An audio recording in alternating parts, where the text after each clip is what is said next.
Bulletin का, लेकिन उससे पहले आइए नजर डालते हैं 25 बड़ी खबरों पर। पिछले 24 घंटे के दौरान 2,58,000 नए केस और 385 लोगों की हुई मौत। ओमिक्रॉन के मामले बढ़कर हुए 8,209। मुजफ्फरनगर में आचार संहिता का उल्लंघन, बीजेपी उम्मीदवार उमेश मलिक पर मुकदमा हुआ दर्ज। हेल्थ मिनिस्टर सत्येंद्र जैन का दावा, दिल्ली में आज आ सकते हैं कोरोना के 13 से 14,000 केस। केंद्रीय मंत्री संजीव बालियान किसान नेता नरेश टिकैत से मिलने पहुंचे। बालियान ने सिसौली में टिकैत के घर जाकर उनसे की मुलाकात। एससी में केंद्र ने कहा, कोरोना वैक्सीन नहीं है अनिवार्य, ना किसी पर लगवाने का है दबाव। दिल्ली में कोहरे की वजह से लोग परेशान, ठंड ने भी बढ़ाई दिक्कत। साथ ही 7 ट्रेनें हुई लेट, 2 दर्जन से ज्यादा ट्रेनें कैंसिल। पश्चिम बंगाल में कोरोना का कहर, पिछले 24 घंटे में कोरोना के 14,938 केस आए सामने, 36 लोगों की हुई मौत। यूपी में बढ़े कोरोना के मामले, पिछले 24 घंटे में कोरोना के 15,622 नए केस सामने। दिल्ली में वीकेंड कर्फ्यू के बाद आज से खुल जाएंगे बाजार, पर कई पाबंदियां रहेंगी बरकरार।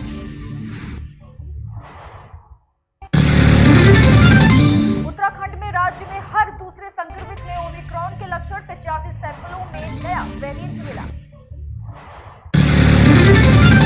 सीताराम येचुरी का बयान, यूपी में बीजेपी को हराने के लिए सीपीआईएम देगी सपा का साथ। लखीमपुर हिंसा में मारे गए पत्रकार रमन कश्यप के भाई कांग्रेस में शामिल, लड़ सकते हैं चुनाव। दिल्ली की हवा में आया थोड़ा सुधार, AQI 262 पर पहुंचा। आईआईटी बॉम्बे में छात्र ने की सुसाइड, 7वीं मंजिल से कूद कर दी जान। भाजपा विधायक नितेश राणे को झटका, हत्या के प्रयास के मामले में बॉम्बे हाई कोर्ट ने अग्रिम जमानत देने से किया इनकार। सपा के एजेंडे के केंद्र में नौजवान और किसान, 60% वोट पाने के लिए बनाई रणनीति, मध्य वर्ग पर किया विशेष फोकस। पश्चिमी यूपी में एम फैक्टर, ओवैसी व मायावती के कारण त्रिकोणीय हो जाएगा मुकाबला। कोरोना का हाई कोर्ट में असर, आज से आधे कर्मचारियों से होगा काम, बढ़ते मामलों को देखते हुए लिया गया फैसला।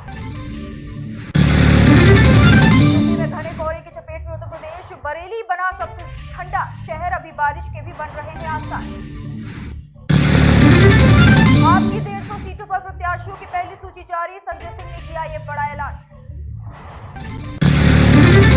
शिवपाल यादव ने दी अपर्णा यादव को नसीहत, कहा सपा में ही रहे अपर्णा यादव, पहले पार्टी के लिए काम करे, फिर मांगे टिकट। योगी आदित्यनाथ ने सपा पर साधा निशाना, कहा यूपी को दहलाने वाले दंगाइयों और कैराना से पलायन करवाने वाले अपराधियों को सपा ने दिए टिकट। उत्तर प्रदेश में कोरोना के चलते सभी स्कूल कॉलेज 23 जनवरी तक रहेंगे बंद, तेजी से बढ़ रहा है कोरोना संक्रमण। चिदंबरम ने आपको कहा वोट कटवा, केजरीवाल का पलटवार, सर रोना बंद कीजिए। तमिलनाडु में फिर खतरनाक साबित हुआ जल्लीकट्टू का खेल, पुलिस के साथ कई लोग हुए घायल, अस्पताल में किए गए भर्ती। अब आगे बढ़ते हैं खबरों की ओर। गुरुवार को राजौरी में एलओसी पर पेट्रोलिंग के दौरान आतंकियों से मुठभेड़ हुई थी। इसी दौरान बॉर्डर पर आतंकियों से लोहा लेते हुए सरबजीत सिंह शहीद हो गए थे।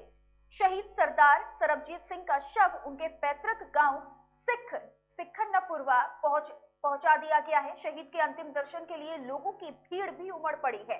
शहीद सरबजीत सिंह का अंतिम संस्कार सेना के सम्मान के साथ किया जाएगा। अमरोहा के हसनपुर विधानसभा क्षेत्र से विधायक महेंद्र सिंह खड्डक वंशी को दूसरी बार भारतीय जनता पार्टी का प्रत्याशी बनाया गया है। प्रत्याशी बनाए जाने के बाद हसनपुर में आगमन पर भाजपा कार्यकर्ताओं की भीड़ उमड़ पड़ी। कार्यकर्ताओं ने विधायक महेंद्र सिंह खड्डक वंशी को फूलमाला और मिठाई खिलाकर जोरदार स्वागत किया। इस मौके पर भाजपा के कई कार्यकर्ता भी मौजूद रहे। रायबरेली जिले के घंटाघर चौराहे के पास अवैध निर्माण किया जा रहा है। ये जमीन सरोज हैदर नाम के व्यक्ति की है, जिसकी जमीन पर पुरुषोत्तम गुप्ता अवैध निर्माण करा रहा है। इसके खिलाफ पीड़ित ने पुलिस अधीक्षक को पत्र भी दिया था, जिसके बाद जहानाबाद चौकी इंचार्ज ने पुरुषोत्तम गुप्ता को निर्माण रोकने का आदेश दे दिया। आरोपी ने इसके बाद पुलिस की बात न मानते हुए अपने निर्माण के काम को जारी रखा हुआ है। सरोज हैदर, क्या दिक्कत है आपको, क्या मामला है आपका? हमारी यहाँ ज़मीन है 384/2। पुरुषोत्तम दास गुप्ता ने काफ़ी अर्से से उसको जो है कब्जा कर लिया। पीछे हमारी ज़मीन पड़ी थी, लॉकडाउन में इन्होंने उसके निर्माण कार्य शुरू कर दिया, जबकि यहाँ एसडीएम सदर के यहाँ का स्टे है। स्टे मानते नहीं, ज़बरदस्ती अपना काम करवा रहे हैं। उसी के सिलसिले में हम दौड़ रहे हैं, एप्लीकेशन दे रहे हैं, कोई सुनवाई नहीं हो पा रही। आज आप कहाँ आए हुए हैं? अभी कप्तान साहब के यहाँ एप्लीकेशन। क्या कप्तान साहब से मुलाकात हुई? अभी नहीं। अच्छा, आप क्या चाहते हैं? हमारी ज़मीन खाली करवा दी जाए, जबकि उसका स्टे चल रहा। अच्छा, किसी अन्य प्रशासनिक अधिकारी से आपकी बात हुई, मुलाकात हुई, कोई आश्वासन मिला उनसे? एसडीएम साहब का स्टे है, आश्वासन था, मगर अब पुरुषोत्तम दास गुप्ता ज़बरदस्ती कर रहे हैं। अच्छा, तो ये बताएं कि अगर कार्रवाई नहीं होती है और दबंग इसी तरह से काबिज रहते हैं, अपने हिसाब से मतलब जो है कि काम करते रहेंगे, तो आप क्या करेंगे? प्रशासन से फिर गुहार लगाएंगे और क्या करेंगे। जी, मीडिया से बात करने के लिए, जानकारी देने के लिए धन्यवाद। अलीगढ़ में चलाए जा रहे वैक्सीनेशन अभियान को तेज करने के लिए मुख्य चिकित्सा अधिकारी ने स्वास्थ्य केंद्र का दौरा किया। भुजपुरा स्वास्थ्य केंद्र के निरीक्षण के दौरान वहां की प्रभारी चिकित्सा अधिकारी को बच्चों को वैक्सीनेशन के लिए प्रोत्साहित करने के निर्देश दिए गए। शाहजमाल स्वास्थ्य केंद्र में 1:30 बजे तक सिर्फ 10 लोगों के टीकाकरण किए जाने पर नाराजगी भी जताई गई। साथ ही सीएमओ ने शाहजमाल स्वास्थ्य केंद्र पर खुद भी बूस्टर डोज लगवाई।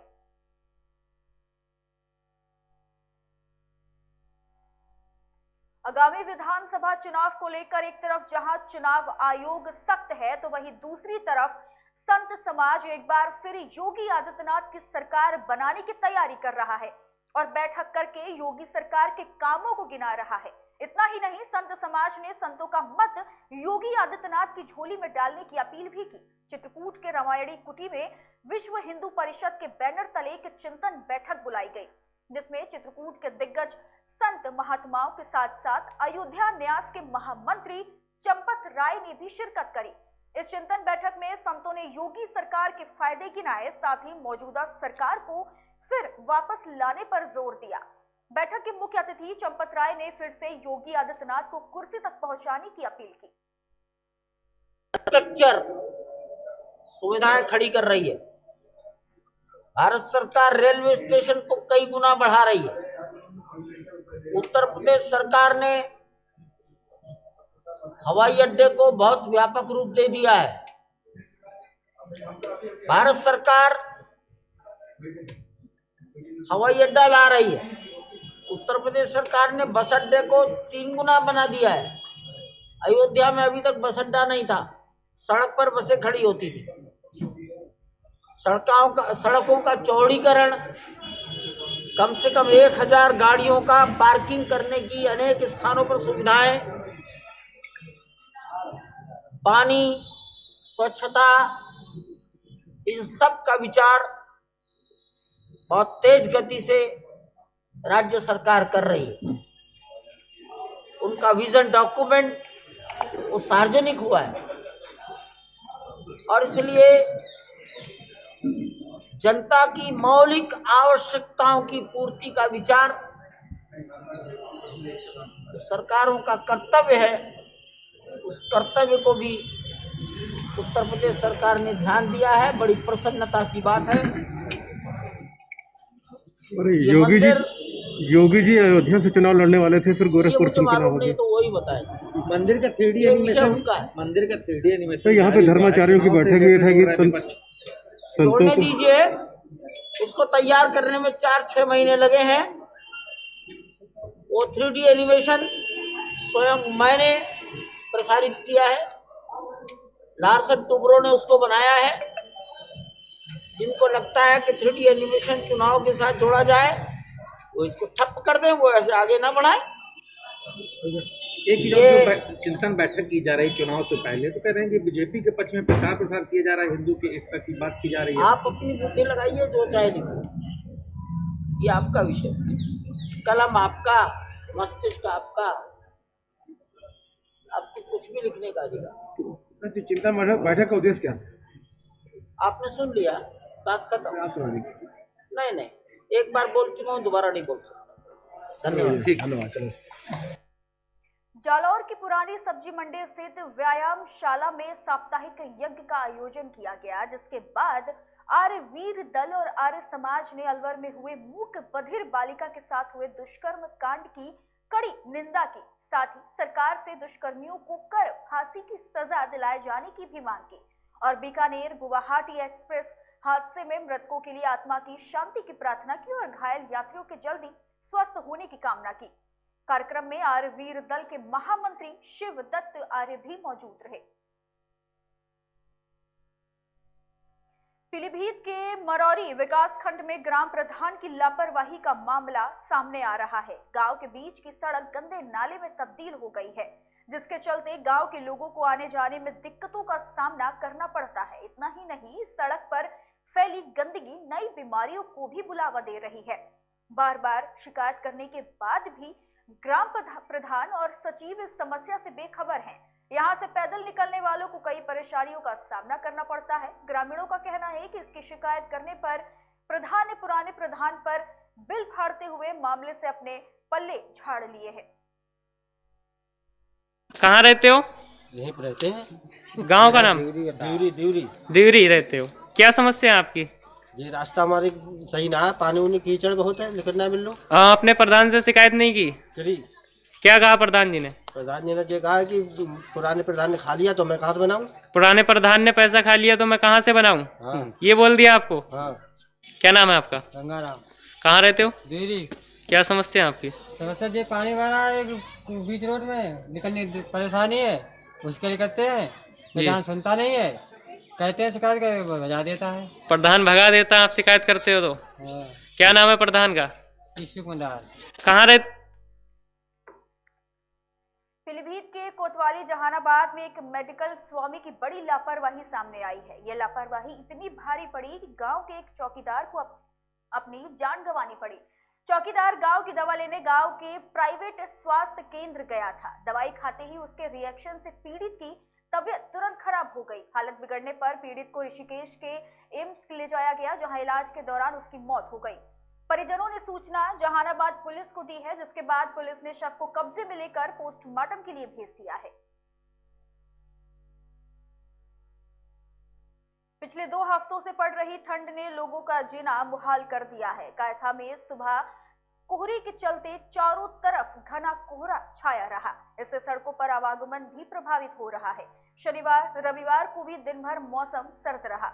शाम को लोग ठंडी हवाओं से बचने के लिए जतन करते रहे। देश के दूसरे हिस्सों में हो रही बर्फबारी का असर कायथा और आसपास के गांवों में भी महसूस हो रहा है। जानकारों का मानना है कि अगले 1 और हफ्ते तक ऐसे ही हालात बने रहेंगे, जिसके बाद ही ठंड से कुछ राहत मिल सकती है। जालौर में रविवार को तीसरी लहर का पहला वीकेंड कर्फ्यू रहा। इस दौरान पूरे दिन शहर सुनसान नजर आया। दवाइयों और राशन समेत जरूरी चीजों की दुकानों के अलावा बाजार पूरी तरह से बंद रहा। शहर में जगह जगह पुलिस बैरिकेड लगाकर गलियों को बंद करते हुए पुलिसकर्मी तैनात रहे। हालांकि शहर वासियों ने भी वीकेंड कर्फ्यू का पूरी तरह पालन किया। इसी बीच एक कोरोना संक्रमित युवक पाया गया, जिसके बाद कोरोना संक्रमितों की संख्या बढ़कर 6 हो गई। संक्रमित युवक सियाड़ा गांव का है, जिसको चिकित्सा विभाग की टीम ने पहुंचकर होम आइसोलेशन पर पहुंचाया।